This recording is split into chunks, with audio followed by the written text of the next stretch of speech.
Sige po, sabay-sabay tayo magsabi ng In Jesus I am super blessed. Amen po ba? Sige, in 1, 2, 3, go! In Jesus I am super blessed. I am Macarius. Say it every day. Amen po?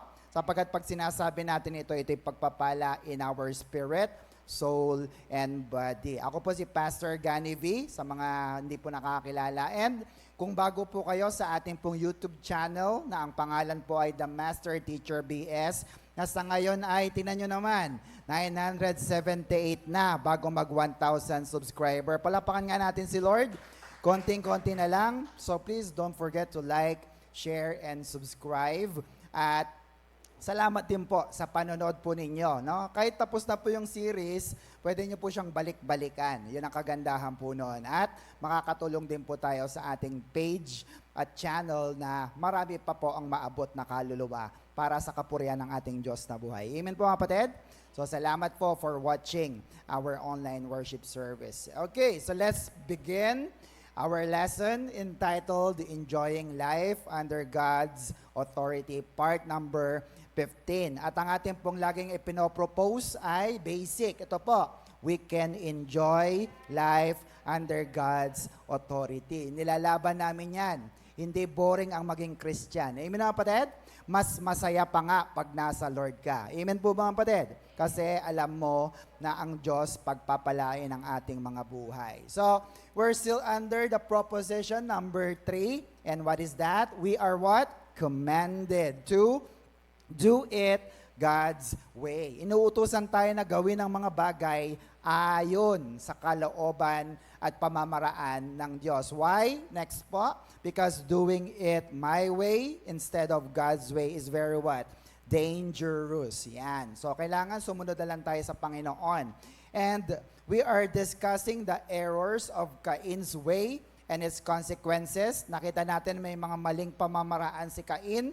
At ano po yon? Letter A, wrong way of salvation. Balikan nyo na lamang po yan. And letter B is wrong way of worship. No? Dito tayo nakafocus and pinag-uusapan natin ang tamang pagsamba, which is the rules of biblical worship. So ito po yung mga panuntunan na dapat gawin natin para sa tamang pagsamba ayon sa Biblia. Kaya nga biblical worship. The first rule is, everybody, the object of worship. Dapat ang iyong pagsamba para sa Diyos na buhay lamang. Amen?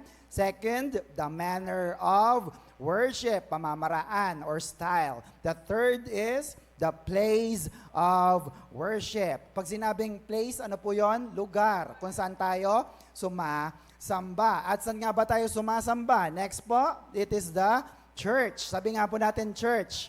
It is the house of God. Ang bahay ng Diyos, ito po ang church natin. Amen? Dito nakatira ang Diyos natin at inaasahan ng Diyos na ang kanyang bahay ay house of prayer or bahay dalanginan. So kung tayo pinaririto ngayon, I hope po na ang ating puso ay magdasal sa ating Diyos na buhay. Amen po mga kapatid? And also, dapat ay, maglinis tayo ng church kasi Jesus cleanses the temple or the church. Amen po ba mga kapatid? Kung si Lord nga naglinis, tayo din dapat naglilinis. Amen po ba? Also, next, let us maintain the solemnity and holiness of the church. No? So yun lang nating commitment na nawa bilang mga anak ng Diyos, panatiliin natin ang atmosphere of worship, panatiliin natin na napaparangalan ng Diyos habang tayo ay nasa loob ng ating church na buhay. Ng ating Diyos na buhay. Kinari, amen? Amen po mga kapatid? So minsan na paghahalo-halo ko yung words ko. Nung last time sabi ko, yung mga galing sa trabaho at dumiretso pa sa gawaing bahay, yung pala sabihin ko, gawain ng Diyos.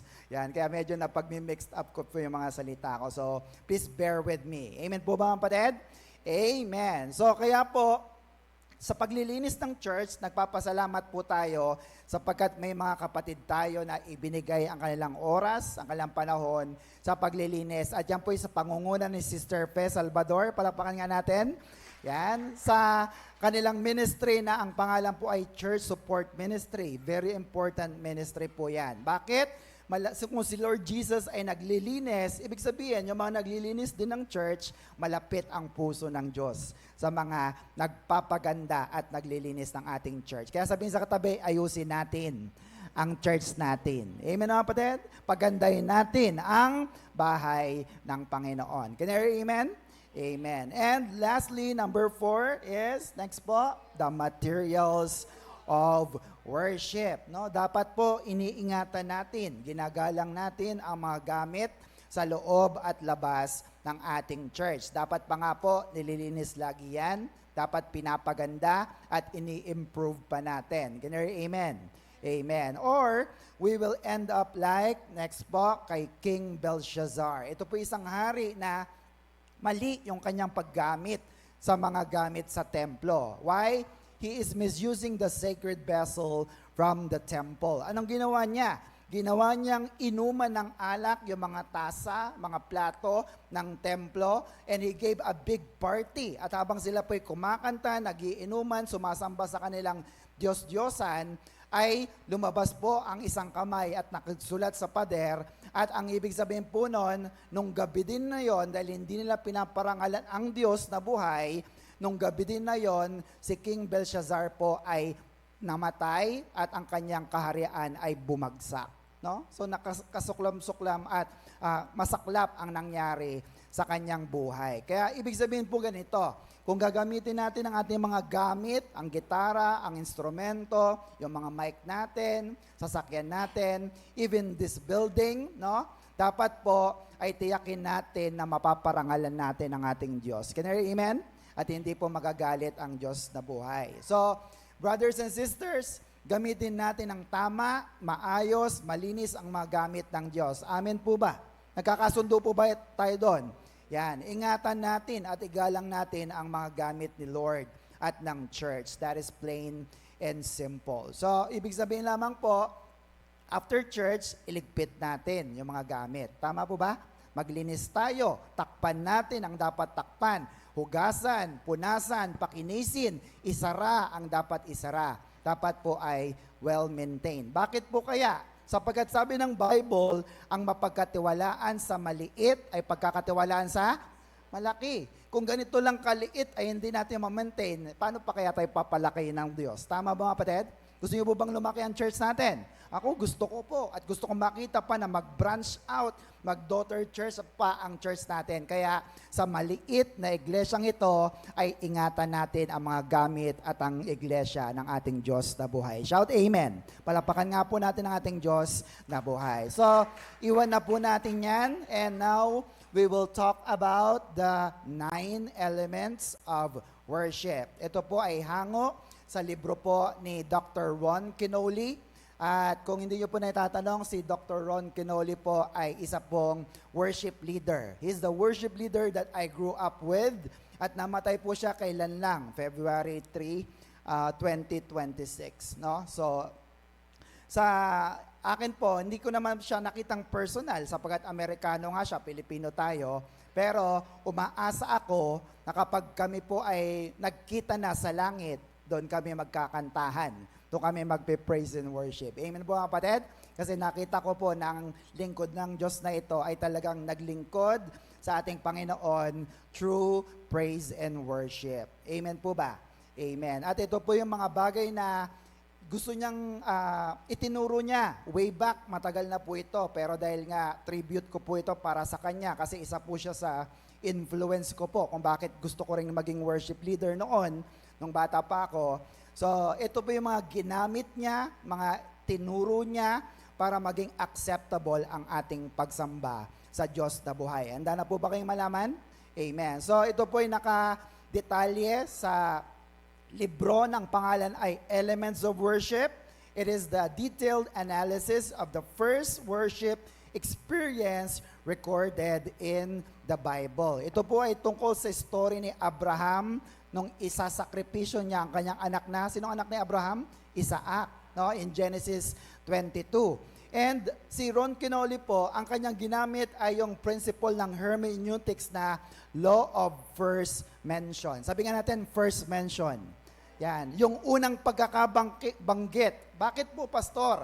sa pag-aaral natin sa mga dati kong estudyante sa hermeneutics, kapag sinabi po na law of first mention, kapag unang binanggit ang isang salita sa Bible, ibig sabihin nito, mas accurate, mas tama, kasi dun unang ginamit ang salitang yon. Maliwanag po ba mga kapatid?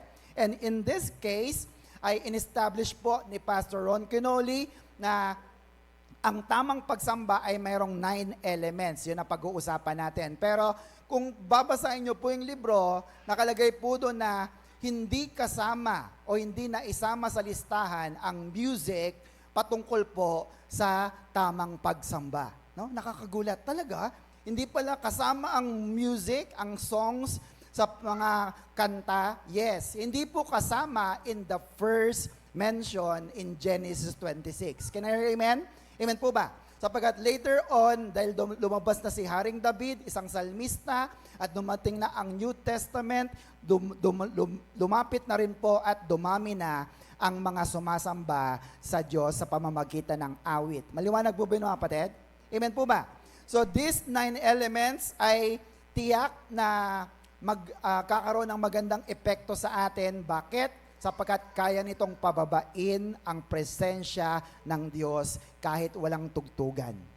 Amen po mga kapatid? Kahit walang choir, kahit walang mikropono, kahit walang gitara, walang drums, walang piano. Bakit? Itong elemento lang na ito ang ating makikita at makita natin na kaya mong pababain ang presensya ng Diyos. Gusto niyo po bang bumaba ang presensya ng Diyos? Amen. So, surprisingly, marami pong mga tao kasi ang nag-iisip na kapag sinabing worship, anong unang sinasabi nila? Songs or music. Pero sabi dyan, next, many people, including Christians, think that worship is what? Synonymous with music. Pero, hindi po pala ganon. Pag sinabing worship, hindi laging kanta or music or tugtugan. Amen po ba mga kapatid? Maliwanag po ba yan? Kasi pag sinabing, mag-worship po tayo. So, automatic ang mga tao, kakanta, papalakpak. Pero hindi pala ganon. Sabi sa katabi, hindi lang pala ganon. Amen po ba? So today, let us talk about the highlights of the 9 elements of worship based on Genesis 26. Handa na po ba kayong mag-aral ng salita ng Diyos? Amen po ba? Amen. Sapagkat ang worship po ay mandate from heaven, no? Utos mula sa langit. Bakit? Lahat po ng ginagawa natin sa loob ng church ay para sa ating pakinabang. Tama ba mga kapatid? Amen po ba? Bible study, Bible reading, no? Ano pa? Baptism, ano pa? Pakikinig ng salita ng Diyos, para sa atin ito. Pero, ang isang bagay lang na ang Diyos ang tumatanggap, ito'y walang iba kundi ang pag-worship or pag-samba. You get that mga kapatid? Pastor, nagbigay ako sa basket. Di ba para sa Diyos yan? Hindi. Kapag nagbigay ka, may pangako ang Diyos. Pag nagbigay ka, ibabalik niya ng siksik, liglig, umaapaw. Para sa'yo pa rin. Tama ba mga kapatid?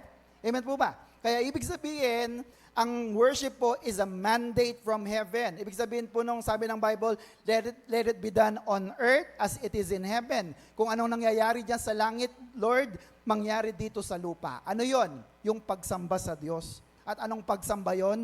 Tunay na pagsamba. So, kapag ginawa natin ang tunay na pagsamba, sigurado mapapababa natin ang presensya ng Diyos. Can you hear amen?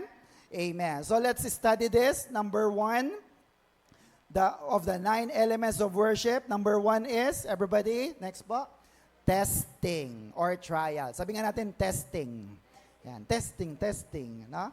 Genesis 22 verse 1, basahin natin. Sometime later, God, look at that, tested Abraham. He called him Abraham. Abraham answered, yes, here. And Abraham answered, yes, here I am. No? So, sa tingin ng iba, may mga Kristiyano lang na sinusubok ang Diyos at yung iba ay hindi. Pero, tingin po kayo sa akin, darating ang araw, susubukin ka at ititesting ka ng Diyos. Amen po ba mga kapatid? Amen po mga kapatid? Pero hindi lahat ng pagsubok o pagtest ay galing sa Diyos. Yung iba rin ay galing sa demonyo. Kaya dapat alam mo kung kanino galing ang testing na ito. Can I hear amen? Amen po ba? Si Satanas ba ay tinest din si Jesus? Yes. Diba? Doon sa Matthew 4:4, no? Sige nga, kung talagang anak ka ng Diyos, gawin mong tinapay. Gutom na kasi siya eh. No? Ang mga batong ito. No? Sinubok siya. Anong ibig sabihin? Kung si Jesus nga sinubok ni Satanas, ikaw din kayang subukin ni Satanas. Amen po ba mga kapatid? At si Satanas pa nga po gumagamit ng mga verses, ng mga Bible. Kaya kung hindi ka malalim sa salita ng Diyos, magko-quote si Satanas ng Biblia at sasabi mo, oo nga pwede pala yun. Anong ibig sabihin? Halimbawa, di ba sinabi ng Diyos na ipangilin mo ang araw ng linggo? Ibig sabihin, huwag kang absent. Biglang may magsasabi na, okay lang yan, basta nagbigay ka na, nakasamba ka na rin. Kahit hindi ka na umattend. So minsan sasakyan mo sapagat narinig mo maganda. Tama ba mga kapatid? Pero dapat ang marinig mo ay ang tamang salita ng Diyos na buhay. Amen po ba mga kapatid? Amen. Because there is a testing in your skill, in your knowledge, in your commitment, no? In your priorities. Ano ba ang priority mo? Trabaho, pamilya, jowa, no? Sino bang mas love mo? Si Lord o ang iyong boyfriend? Si Lord ba o ang iyong girlfriend? Si Lord ba o ang iyong pamilya? Itetest ng Diyos yan. Amen po mga kapatid? At nakita ko na mas mahal nyo ang Diyos kasi narito kayo ngayon imbis na nasa bahay kayo. Can I hear amen? God will also test you in your finances. No, Lord, wala pang sahod. Pero dahil sabi ng Diyos magbigay, tinetest ka na niya. Amen po mga kapatid? Kasi alam mo Lord, alam ni Lord na kapag nakapasa ka sa testing na yan, pagpapala ang ibibigay sa iyo. Amen mga kapatid? Why? Lahat ng mga gamit, sabihin na natin, lahat, may testing muna po yan bago siya gamitin. Tama ba mga kapatid? Bago siya ilagay sa isang kagamit-gamit na bagay. Example, kotse. Pag bibili ka ba ng kotse, pinakita mo, o yun na, tara na, uwi na tayo. Hindi, di ba? May tinatawag na drive test. Tama mga kapatid? Sinusubok mo muna. Kung ito ba'y umaandar, may preno ba ito, may busina, whatsoever. Sa isang roplano, dinitest muna ito bago ito lumipad. Tama ba mga kapatid? Kundi baka mamatay ang mga pasahero. Amen po mga kapatid. Yung mga rides sa mga amusement park natin, sa Enchanted o sa may pinunta nila, Anika? Star City, di ba? Tinetest muna nila yon. Baka pagsakay ng mga estudyante, biglang naputol, di ba? Wala ka na. Are you with me mga kapatid? Even yung mga damit, pantalon, yung lipstick, no? Mga pagkain na yan, bago na nila ilagay sa commercial, mayroong testing, quality check, or pre-taste. Amen po mga kapatid? Sa pagpasok sa mga kolehiyo, sa college, may exam ba? May testing ba? O gusto ko dyan sa college na yan, papasok ako. Hindi. May testing pa rin. Sabi sa katabi, may testing pa rin. Ganon din si Lord. Bago kanya isabak sa pagpapiano, isabak sa pagdadrum, isabak sa pagpipreach, ititest ka muna niya kung ready ka na ba na gamitin ng Diyos. Can I hear amen? Maliwanag po mga kapatid? Amen. Kaya nga po dapat, habang tayo sinusubok ng Diyos, ay nakasuko ang ating 3T. Ano yung 3T na yon? Your time, talent, and your treasure. Again, your time, talent, and your treasure. Amen po mga kapatid? Bakit? Kasi pag hindi yan nakasuko sa Diyos, hindi ka maglilingkod sa ating Diyos na buhay. Sabi nga po dyan, next po, the greatest ability is what? Your availability. Time. Amen po mga kapatid? Pag wala kang time sa Diyos, mahirap kang gamitin ng ating Diyos na buhay. At sa larangan po ng soccer, yan, football pala, ang isa pong player ng pangalan ay Iñaki Williams. Di ko siya kilala actually, but sabi dyan, meron na po siyang record na 6 years straight, wala siyang absent, wala siyang palya sa kanyang paglalaro. Look at that, no? Kinarir niya talaga, 6 na taon, sunod-sunod, walang palya. Bakit? Para sa medalya, para sa trophy na nasisira lamang. Tama ba mga kapatid? Amen po ba? Samantalang tayong mga anak ng Diyos, may pangako ang Diyos, corona na hindi kumukupas. No? Ang tanong, may corona ka na ba sa Diyos? Hello? Ang tanong may absent ka ba last year? Sinong mga naka-absent last year? Bagsak agad sa test. Last month, January, may bagsak ka ba? No? Dapat po, karirin din natin, mga kapatid. Ang alin, pastor? Ang pagsisimba, ang pagsaserve sa Lord. Sabi sa katabi, huwag kang a-absent. Show up every day. Can I amen? Kasi dito ka itetest ng ating Diyos kung pwede ka na niyang gamitin sa paglilingkod sa Kanya. Shout amen. Palapakan nga natin ang ating Diyos na buhay. Are you still with me, kapatid? Amen po ba? Corona po yan, hindi nasisira. Pag naipasa mo, para sa'yo ang koronang di kumukupas. Amen, mga kapatid? Are you still learning? Alright, number 2. Ano po yung number 2? Next po is relationship. Sabi nga natin, relationship. Yan, basahin muna natin. Genesis 22 verse 1, sometime later, God tested Abraham. He called to him. May tumawag, Abraham. And Abraham answered, yes, here I am. Now, ang tanong ay ito, papaano nalaman ni Abraham na boses nga ng Diyos ang kanyang naririnig? Paano niya nalaman na ito'y boses ng Diyos? Ano po yan? Palapakan naman natin Sister Fe. Very good. Relationship. Amen, mga kapatid? Relationship with the Father. Bakit? Kung wala kang relasyon sa iyong ama, sa iyong tatay, kahit dito sa lupa, hindi mo malalaman kung kinakausap ka na ba ng tatay mo. Amen, mga kapatid? Minsan pa nga may mga joke, di ba? Kinakausap siya ng tatay niya, hindi nakikinig yung bata. Na ano tuloy, no? Kinakausap na kita eh. Tama ba, mga kapatid? At alam natin kung ito ba ay boses ng tatay mo o boses ng ibang tatay. Can you hear amen? Amen po, mga kapatid. So, ang tanong ay, next, kaninong boses ba ang iyong naririnig? No? Sinabi ng Diyos, anak, Wednesday ngayon ha, huwag kang pupunta na wala kang dala. Kanino kayang boses yon? Kay Lord, no? Pero may nagsabi, huwag ka na magdala. Nakakahiya, di ba? Nakakahiya. Kaninong boses naman yon? Kay Satan, syempre. Tama ba, mga kapatid? Kasi gusto nga ng Diyos, lahat ng tao ay maligtas. Tapos may nagsasabing, huwag kang magdala. Very obvious. Kay Satanas po yan. Tama ba, mga kapatid? Pero tingnan nyo naman, dahil kayo naririto ngayon, narinig nyo ang boses ng Diyos, nagdala pa kayo ng kaluluwa, kaya ibig sabihin, nakikinig kayo sa ating Ama sa langit. You have the relationship. Can you hear amen? Bakit? Sabi ng John 10:27, my sheep listens to my voice, I know them, and they follow me. Amen po, mga kapatid?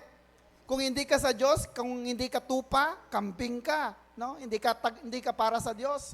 Pero kung tupa ka ng Diyos, nakikinig ka sa boses ng Diyos. Can you hear amen? Amen po, mga kapatid. Isa pong katangian ng isang tupa ay ang ma-recognize niya ang kanyang pastol. May mga napanood ko yung mga video ganyan, mga vlog, na meron pong mga excursionistas, may mga tupa ron. Tawag sila ng tupag, me. Pero yung mga tupa, kain lang ng kain. Pero nung dumating na yung isang lalaki, sabi niya, datingan ka agad yung mga tupa. Kasi alam nila yung boses ng kanilang pastor. Yung palang lalaki na yon ay ang kanilang pastor. Kapatid, kinakausap ka ba ng Diyos? Hello?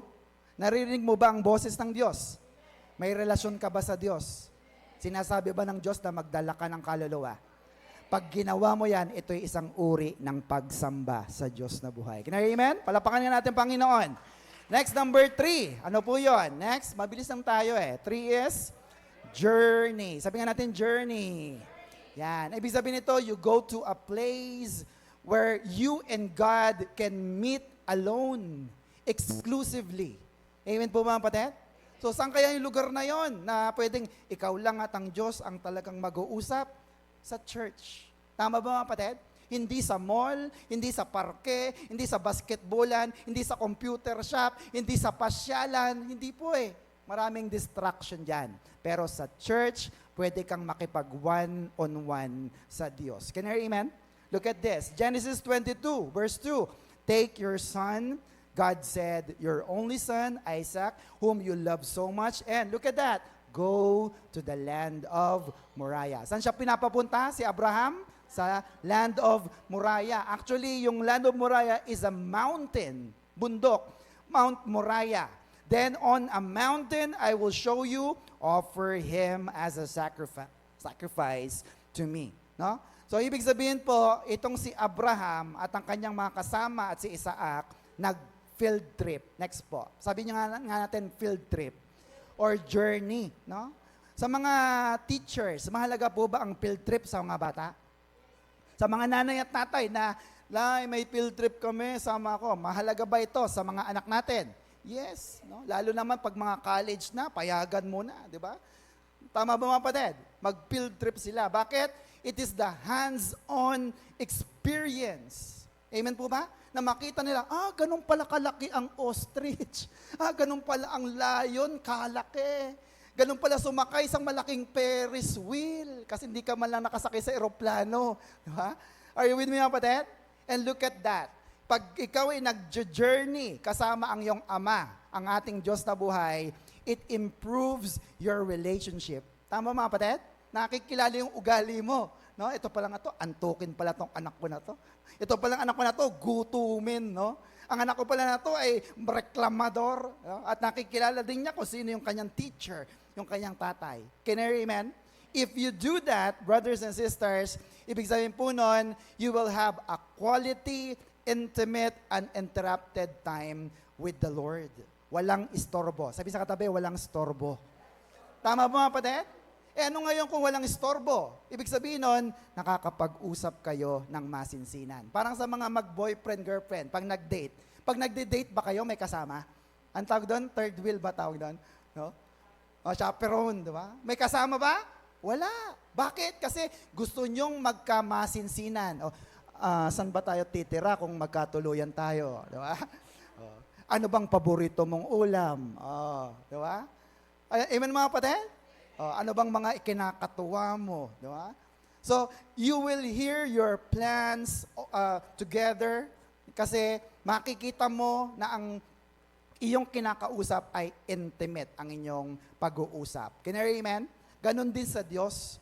Pag dalawa lang kayo, nalalaman mo ang mga plano ng Diyos sa iyo, ang mga pamamaraan ng Diyos sa iyo, ang mga pangako at provision ng Diyos sa iyo, at kung anong magiging buhay mayroon ka kapag ikaw ay naging anak ng Diyos. Can you amen? Makikilala ka ng Diyos, ito yung iyong strength, ito yung iyong weaknesses, at higit sa lahat, alam ng Diyos na ikaw ay pupunta sa langit kasi binigyan ka niya ng buhay na walang hanggan. Pumalakpak nga po ang lahat ng pupunta sa langit. Shout amen! Are you still with me, kapatid? Natututo po ba kayo? Review tayo. Ano yung number 1? Number 2? Relationship. Number 3? Journey. What's number 4? Ay, pinlash mo pala. Number 4? Ayan, offering. Sabi nga natin, offering. Ano mang pagsamba na gagawin mo sa Diyos na wala kang dala, baliwala. Ulitin ko, kahit samba ka ng samba sa Diyos, pero wala kang dala para sa Diyos, ito ay baliwala. Amen po mga kapatid? Your worship experience is inappropriate and incomplete without an offering or sacrifice. Why? Sabihin niyo po sa akin, bakit? Because to those who you love, you give. Amen po mga kapatid? Dahil kung ito ay mahal mo, nagbibigay ka. Mahal mo bang Diyos? Amen po mga kapatid? Sinasamba mo bang Diyos? Yes. Bakit mo siya sinasamba? Mahal mo siya. Kung mahal mo siya, you give. Amen po mga kapatid? Sabi nga ng quote, you can give without loving, but you cannot love without giving. Are you with me mga kapatid? Amen po ba? Love compels us to give. Tingnan mo yung mga in love. Diba? Bigay ng bigay, bigay ng bigay. No? John 3:16, God so loved the world. Anong sumunod? He gave. No? In love ang Diyos sa iyo. He is madly in love with you. What did He do? He gave. Nagbigay siya. Tanong, mahal mo bang Diyos? Asa ng dala? Doon mo pala malalaman talaga no, na mahal mo. Nakakatuwa talaga yung mga kapatiran. No? Every birthday ni pastor o kaya appreciation month, kahit maliliit, kahit prutas, kahit, basta binibigay yung mga bata, mga card, nakakatuwa. Bakit? Ito'y pagpapatunay na nagmamahal sila sa mga lingkod ng Diyos. Can you hear amen? Amen po ba? Ikaw, tatanungin kita, mahal mo bang Diyos? Anong dala mo ngayon? Amen. Palapakan natin ang Diyos. Hallelujah. Masigit pa na regalo sa Diyos. Kaluluwa. Amen po mga patid? Amen po ba? Yan ang gustong-gusto ng Diyos eh. Actually, sabi nga nung kanta, Reckless Love, 99 iiwanan para lang sa isa.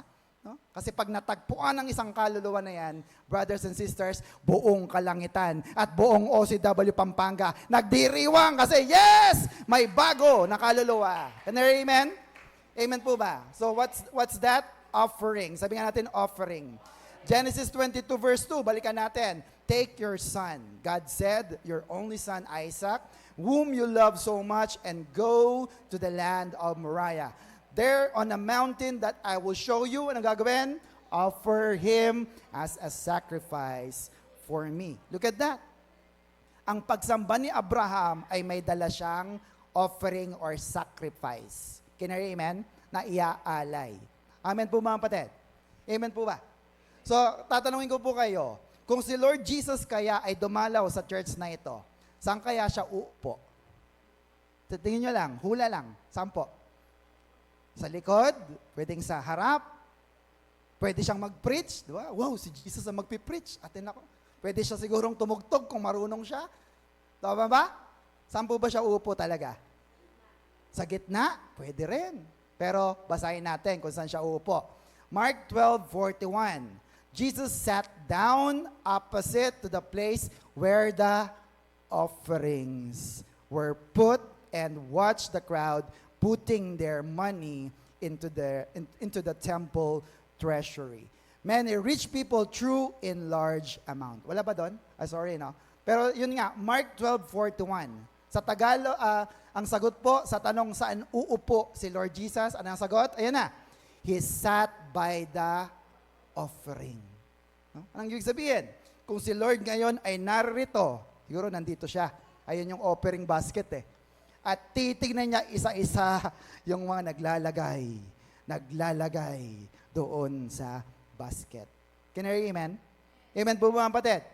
Tinitignan ng Diyos kung magkano at ano ang ibinibigay mo ng bukal sa iyong puso. Can you hear amen? Amen po mga kapatid? Sinabi ba ng Diyos na malaki? Hindi. Anong sabi? Kusang loob at hindi napipilitan. Ang tanong, may dala ka ba? May dala po ba tayo? The best ba yung dala mo? O baka tira-tira lang, o napipilitan lang? Amen mga kapatid? Kita ni Lord yan. Nakaupo siya ngayon dito. Tama ba mga kapatid? Dapat ang ibigay mo ay ang pinaka-the best sapagkat ang pinaglilingkuran mo at binibigyan ng offering ay ang the best na Diyos. Can you hear amen? Dapat habang ikaw ay sumasamba sa Diyos, may dala ka rin talaga eh. Kaya sabi nga ng mga pastor noon, Sabado pa lang, nakahanda na yung sobre. Para linggo, hindi mo na siya maiiwanan. Tama ba mga kapatid? Amen po ba? Amen. Bakit? Ang offering mo ay ibinibigay mo sa Diyos kasi Diyos din ang nagbigay ng pagpapala mo. Tama ba mga kapatid? Amen po ba? Anong naging attitude ni King David? Look at this, 2 Samuel 24:24. Sabi diyan, I will not offer anything that cost me nothing. No? Sa Tagalog, hindi. Kasi may kinukuha siyang lupa, gagawing altar. Sabi ng may-ari, kunin mo na hari, para sa Diyos naman yan. Sabi ni David, eto, hindi.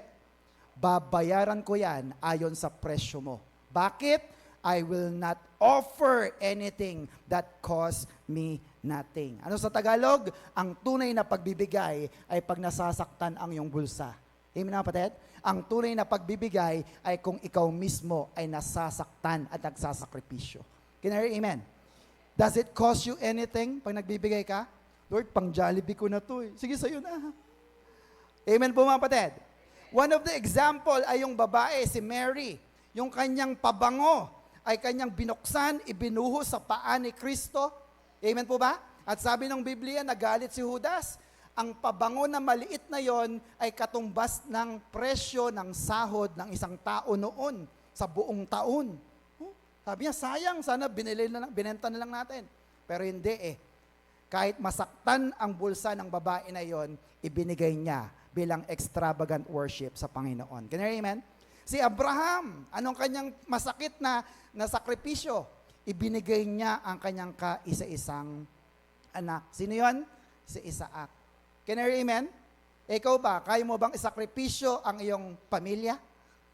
Ang iyong anak? O mga anak, dyan muna kayo, may pagkain naman na dyan, aatin ako ng church.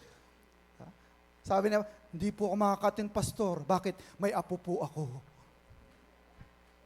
Hindi ako makakatin ng church, pastor. Bakit? May mga anak pa ako. Are you with me? Kaya yung joke tuloy, no, na sabi ng pastor, ang hirap talaga, no, na paatin ang mga kapatiran. Nay, gusto mo po ba na ikaw ay makaatin sa gawain? May alam na akong solusyon. Ano po yung pastor? Ipag-pray natin na kunin na ni Lord ang mga apo mo. Sabi ng lola, ay hindi na po pastor. Sasama ko na lang po sila sa church. Sama-sama kami magpupuri at magpapasalamat sa ating Diyos na buhay. Shout amen. Are you still with me, mga kapatid? Amen po ba? Amen. Pag nagbibigay ka, may offering ka. May dala ka sa Panginoon. Amen, mga kapatid? Amen. Are you learning so far? Number 5. Ilan yon? Siyam, di ba? Number 5 na. Ano po yon? Obedience. Sa Tagalog ay pagsunod. Amen po, mga kapatid? Kahit mahirap, kahit ayaw mo, even if it doesn't make sense, no? Si Noah, pinaggawa ng arko, tirik na tirik ang araw. Ba't ako gagawa ng barko? Wala namang ulan. It doesn't make sense. Tama, mga kapatid? Pero obedience or pagsunod. Ano ang utos kay Abraham? Balikan natin.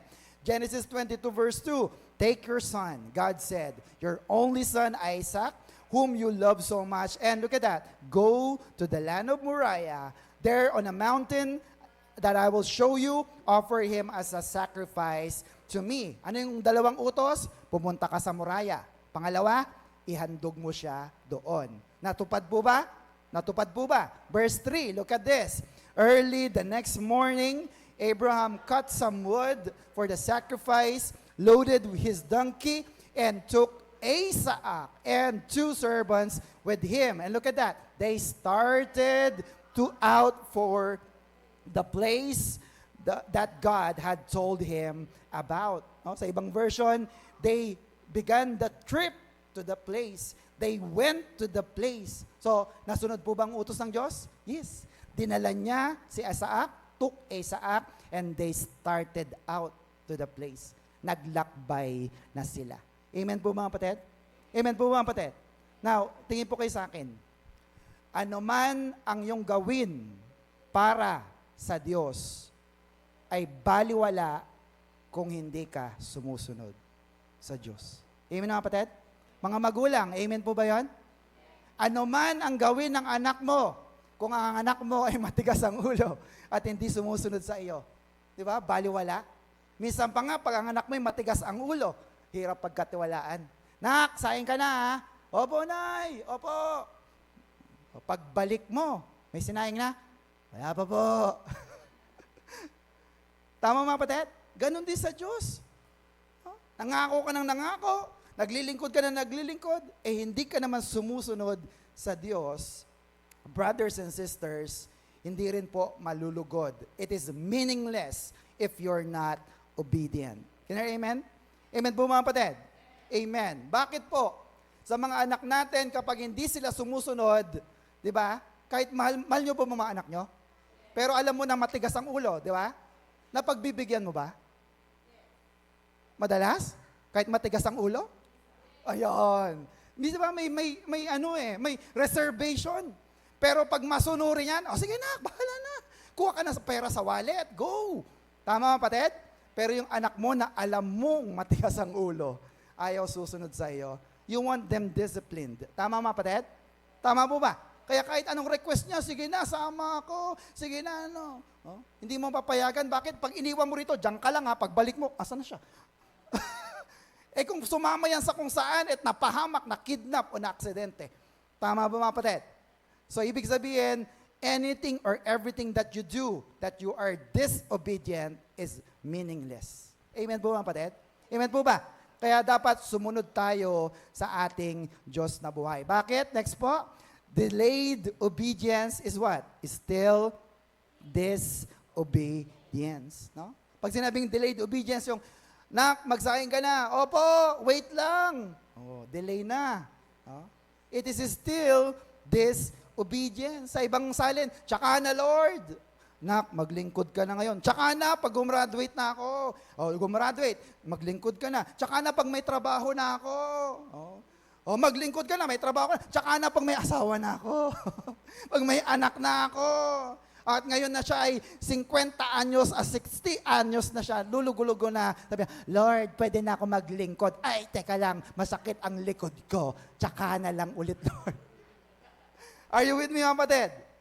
Kasi delay ka ng delay. Anong ibig sabihin?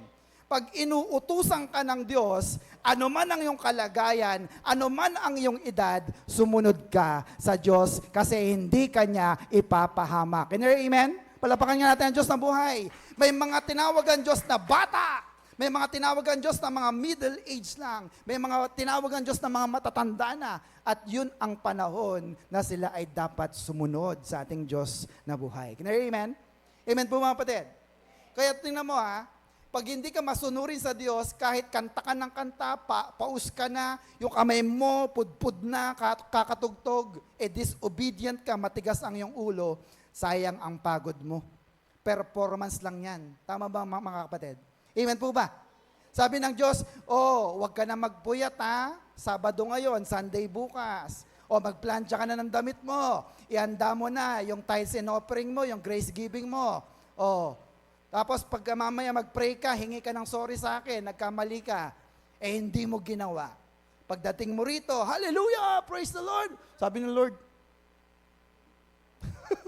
tama ba mga kapatid? Hallelujah ka dyan, praise the Lord ka pa. Hindi ka nga humingi ng tawad. Are you with me mga kapatid? So be obedient. Sabi sa katabi, be obedient. Amen mga kapatid? Because anything you do, if you're disobedient, is tantamount to nothing. Alright, number 6. Next po. Are you learning so far? Amen. Number 6, personal preparation. Sabi nga natin, personal preparation. Amen mga kapatid? Ibig sabihin nito, intentional ka na ikaw ay naghahanda. Kayo ba pag nag-church, nakahanda ang mga damit? Lord, marami akong damit. Pag binuksan ko yan, kung ano makita ko, yun na. Iba pa rin yung naplansya mo na. Tama mga kapatid? Iba na yung na-shine mo na. Bakit? Pag tinanghali ka ng gising, doon ka pa nagkukumahog. Pakita mo, baliktad pala yung sapatos mo. No? Magkaiba. No? Hindi na-plansya yung likod. Amen mga kapatid? So you need personal preparation. Can you hear amen? Genesis 22 verse 3. Look at this. Early the next morning, look at this. Anong ginawa ni Abraham? Abraham cut some wood for the sacrifice. Ano ba? Loaded his donkey. Pinuno niya ng kahoy yung donkey and took Isaac and 2 servants with him and they started out for the place that God had told them about. No? So get this in your spirit, mga kapatid. Nobody else can prepare for you. Amen mga kapatid? Walang sino man ang pwedeng maghanda para sa'yo, kundi ikaw din. Sabi sa katabi, ikaw din. Gusto mo bang maranasan ang presensya ng Diyos? Hindi pa kaya ni Mami at ni Daddy na siya ang mag-worship para sa'yo. Anak, ako na mag-worship para sa'yo, upo ka lang dyan. Pwede ba yon? Hindi pwedeng si pastor ang mag-worship para sa'yo. Hindi pwedeng si care leader ang mag-worship para sa iyo. Amen po mga kapatid? Sino ang pwedeng mag-worship para sa'yo? Ikaw din. Personal preparation. Kaya di ba, ayun sa verse, anong ginawa ni Abraham? Siya ang nagtagpas ng kahoy, nagsibak. Siya ang nagsakay ng kahoy sa donkey. Dinala niya si Isaac at nag-travel sila. Tama ba mga kapatid? Amen po ba? Samantalang niyo ba, pag hindi nga pwedeng mag-church, chat-chat lang, Pastor, may lagnat ako ngayon. Hindi mo na ako a-attend. Hello? If you want to experience true worship, you must prepare yourself and come into the presence of God yourself. Can you hear amen? Ikaw mismo, sabihin sa katabi, ikaw mismo. O sabihin sa sarili, ako mismo ang a-attend sa church. Can you hear amen? Amen po mga kapatid. Kung gusto mo lang naman na maranasan ang tunay na pagsamba. Kayo po ba naranasan nyo ang pagsamba kanina? Pumalakpak nga po ang naranasan ng presensya ng Diyos habang siya'y umaawit sa Panginoon. Pwede ba yung ipasa mo doon sa anak mo? Nak, ang saya kanina sa church. Gano'ng kasaya? Ito. Paano nga?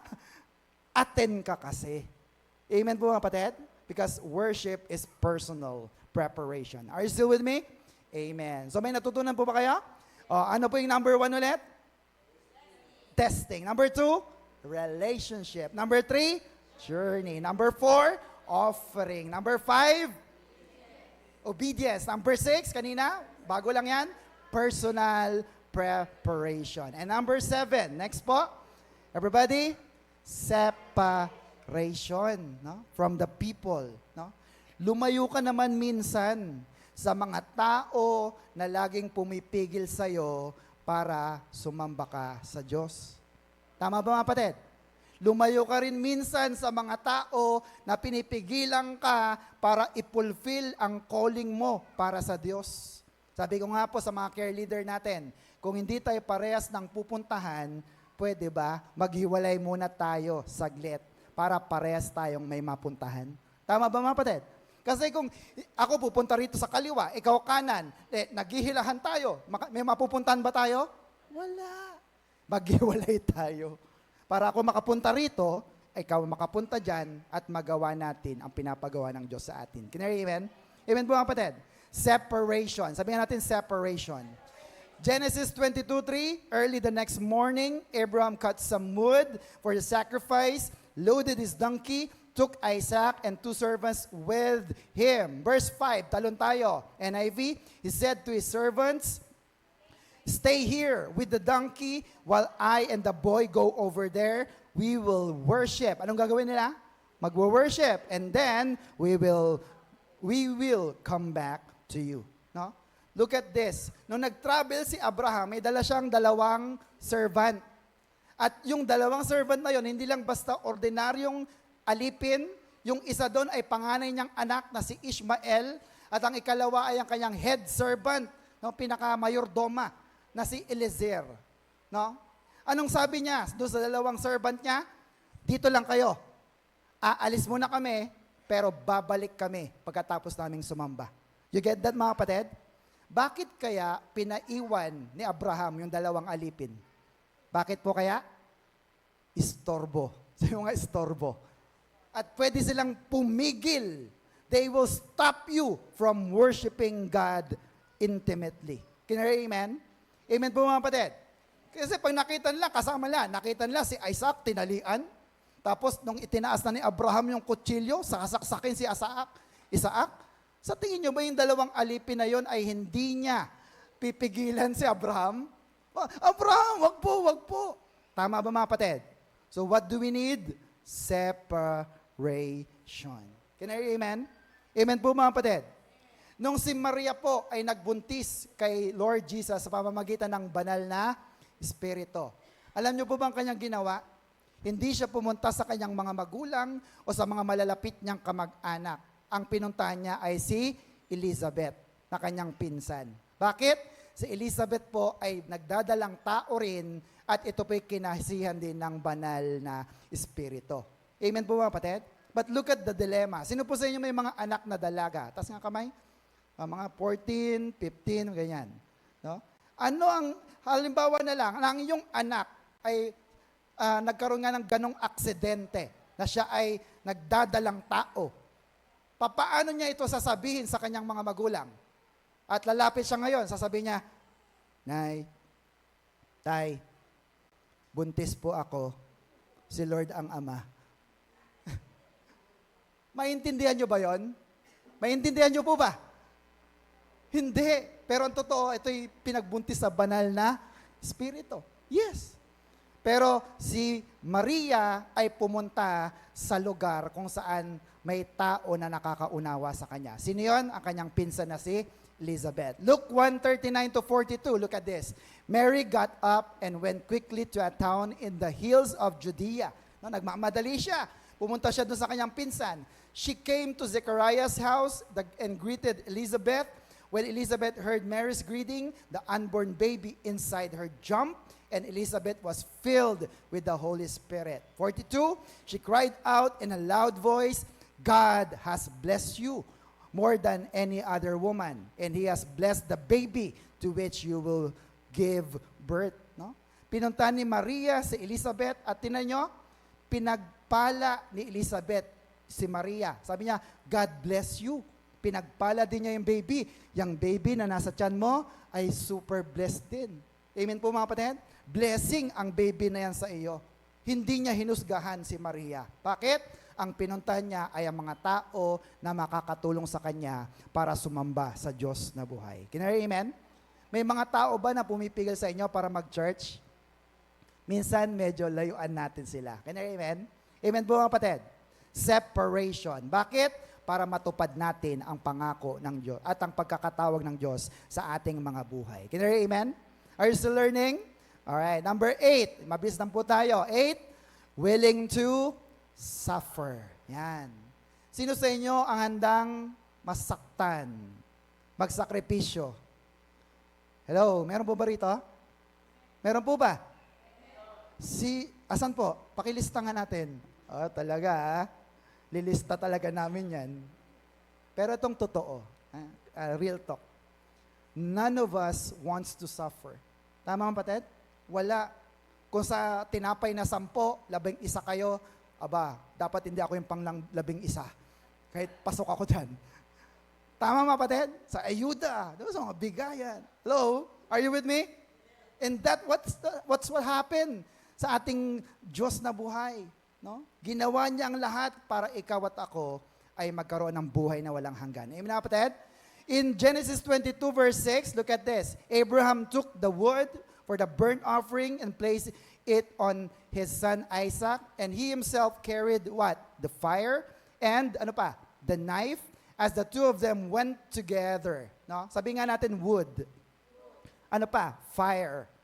Ano pa? Knife. Amen na kapatid? Ito po yung tatlong ito ay symbolism. Yung wood is the cross. Yung pong fire is the Holy Spirit. Sapagat pag si Lord ay umakyat na sa langit, bababa ang apoy ng banal na Espiritu. Amen na kapatid? And the knife is the shedding of blood, pagdanak ng dugo. Sapagat kung walang pagdanak ng dugo, walang kapatawaran ng kasalanan. Hebrews 9. Tama mga kapatid? So itong Genesis 22:6 is a symbolism. What do you mean by that? Next po, Jesus is willing to suffer for you. Amen mga kapatid? Si Jesus ay handang magsakripisyo para sa iyo. Sabi niya, Luke 22:42, Father, if you're willing, take this cup away from me. Take this cup from me. Yet, not my will, but yours be done. Ito'y talagang pagsuko sa Ama. Lord, ayoko talagang mamatay sa krus. Hanggat maaari, baka lampasan na lang ako nito. Pero sabi ni Jesus, not my will, hindi po ako masusunod. Kayo po ang masusunod. Amen po mga kapatid? Pero ang tanong ay ito, kung tinatawag ka ng Diyos para maglingkod sa Kanya, are you willing to sacrifice? Are you willing to do what God wants you to do? Amen po mga kapatid? Pag ginawa mo yan, ito ang tunay na pagsamba mo. Can I hear amen? Ever wonder, may mga tao na iniiwanan ng trabaho dahil nagpapastor, may mga iniiwanan ang mga mahalagang bagay para sa gawain ng Diyos. Amen mga kapatid? Kasi nakita nila, ang lahat ng sakripisyo ko ay isa ring pagsamba sa ating Diyos na buhay. Can I hear amen? Amen po ba mga kapatid? Sige, palapakan natin ng Diyos. Hallelujah! Review po tayo. Ano yung number 1? Testing. Number 3? 3. Journey. Eh, yung 5? Obedience. Ito po. Number 8. Number 9? Next po. Absolute trust in God. Yan na po yung panghuli natin. Ibig sabihin nito, surrender. Sabihin nga natin, surrender. Oh, Pastor, ano pong ibig sabihin ng surrender? Sa Genesis 22, kung saan tayo nagbabase, ang tagpo po sasaksakin na ni Abraham, si Isaac, nakatali, nando sa altar. No? Anong pakiramdam yon? Intense. napakahirap na sitwasyon, kaya mo bang patayin ang iyong sariling anak? Kaisa-isa pa yun. Kaya ba? Look at the scenario. No? Pero tingnan niyo po yan. Si Abraham ay merong absolute trust sa Diyos. Amen mga kapatid? Bakit? Tingnan nyo. Alam niya, kahit kunin pa ng Diyos si Isaac, kaya niya itong buhayin, or kung hindi man, kaya niyang palitan ng marami pa. Tama ba mga kapatid? Tama po ba mga kapatid? Genesis 22 verse 9, when they reached the place God told him about, Abraham built an altar there and arranged the wood on it. He bound his son Isaac, tinali niya, and laid him on the altar, on top of the wood. 10, then he reached out his hand and took the knife to slay his son. Sasaksakin na niya. Verse 11, next po. But the angel of the Lord called out to him from heaven, Abraham, Abraham. Here I am, he replied. No? So paano niya nalamang ito'y anak ng Diyos? Sa boses ng Diyos, relationship. Verse 12, do not lay a hand on the boy. Huwag mo saktan ng bata. He said, do not do anything to him. Now I know that you fear God because you have not withheld from me your son, your only son. Hindi mo pinagdamot yung nag-iisa mong anak. Verse 13, Abraham looked up and there in a thicket or bushes, he saw a ram cut by its horn. He went over and took the ram and sacrificed it as a burnt offering instead of his son. 14, so Abraham called that place, ano daw? The Lord will provide. Bakit? And this day, it is said, on that mountain of the Lord, it will be provided. Nakita niyo po yun mga kapatid? Dahil itong si Abraham ay merong lubos na pagtitiwala sa Diyos, napababa niya ang presensya ng Diyos. Bakit? Pinigilan siya eh. Amen po mga kapatid. Ang presensya ng Diyos ay bumaba at hindi lang basta bumaba, it provides all the needs, all the blessing na para sa mga masunuring anak ng Diyos. Can you hear amen? Amen po mga kapatid.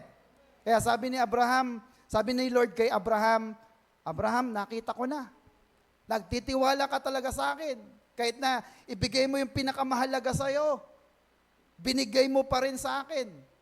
Ibinigay mo ang anak mo. Kaya wala naman sa Bible to, ganitong sinasabi ng Diyos sa atin. Huwag mo nang ibigay ang anak mo. Kaisa-isa yan eh.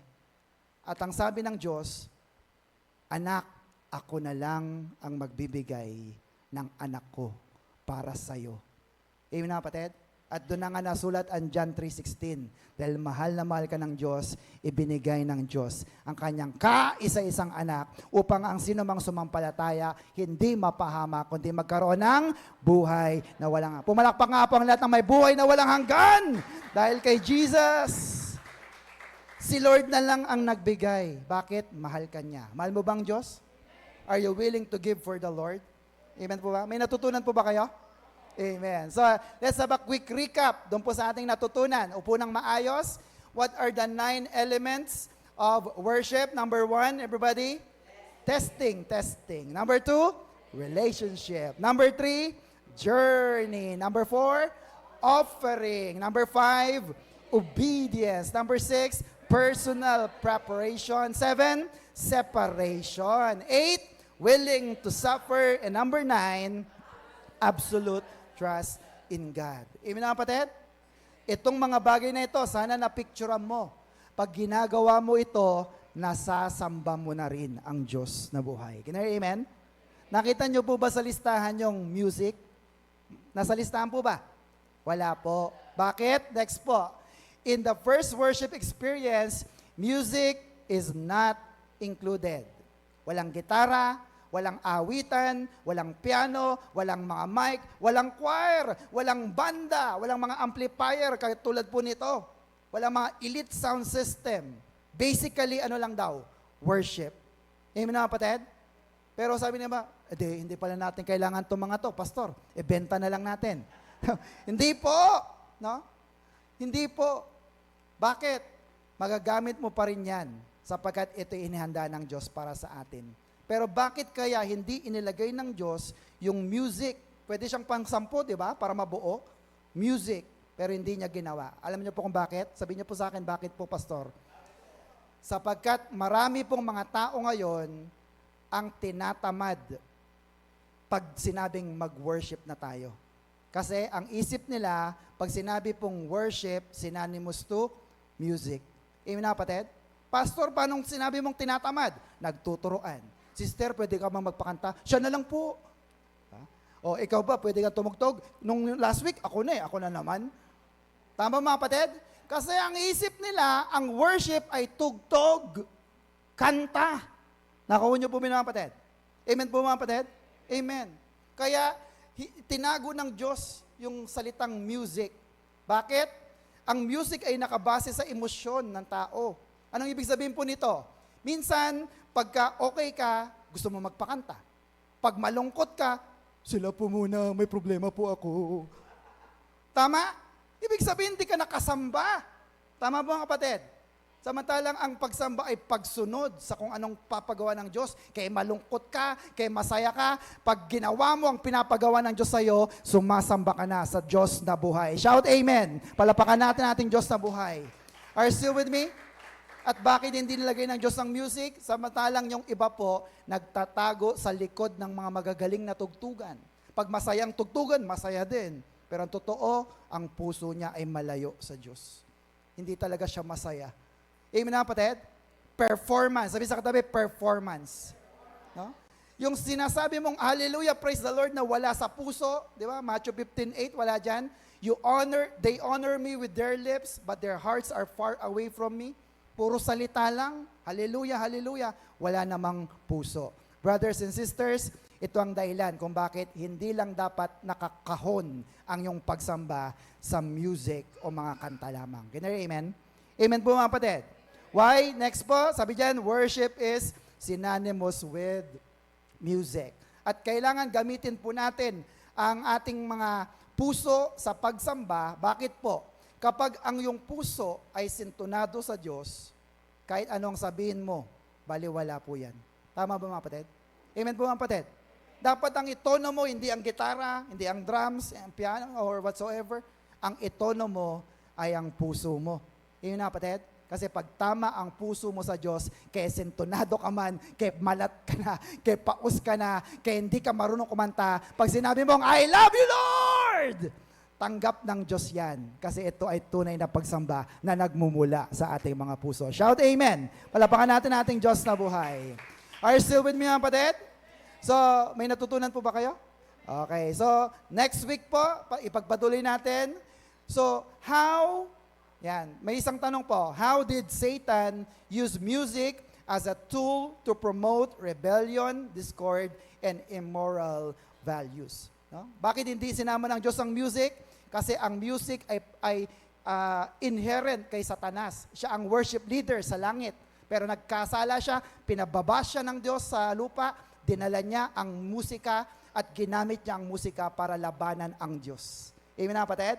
So paano niya ito ginawa?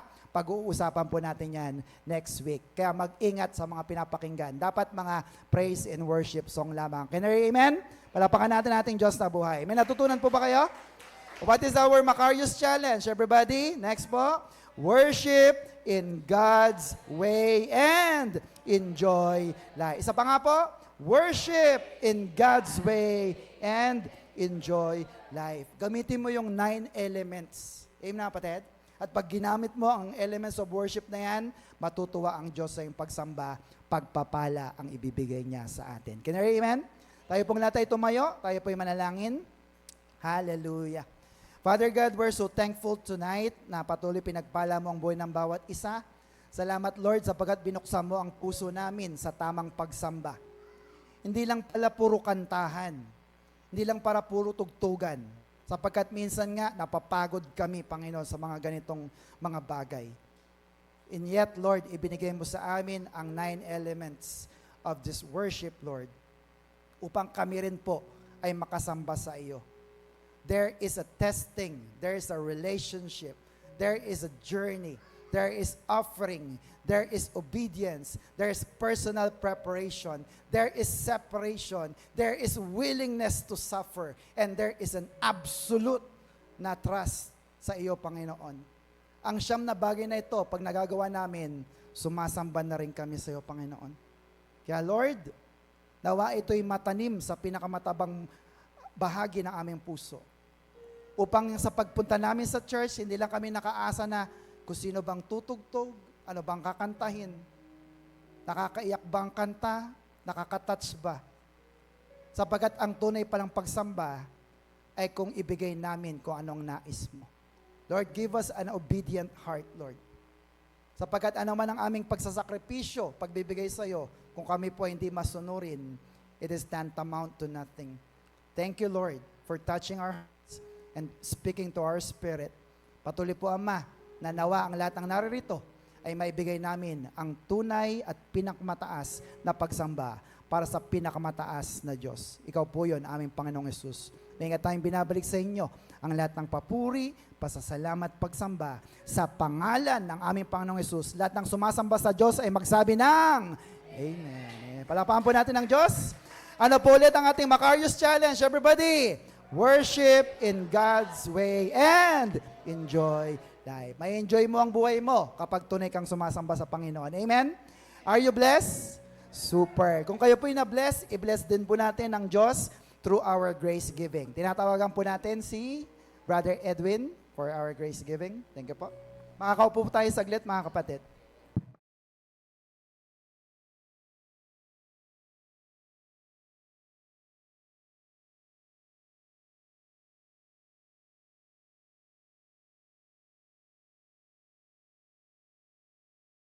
Go!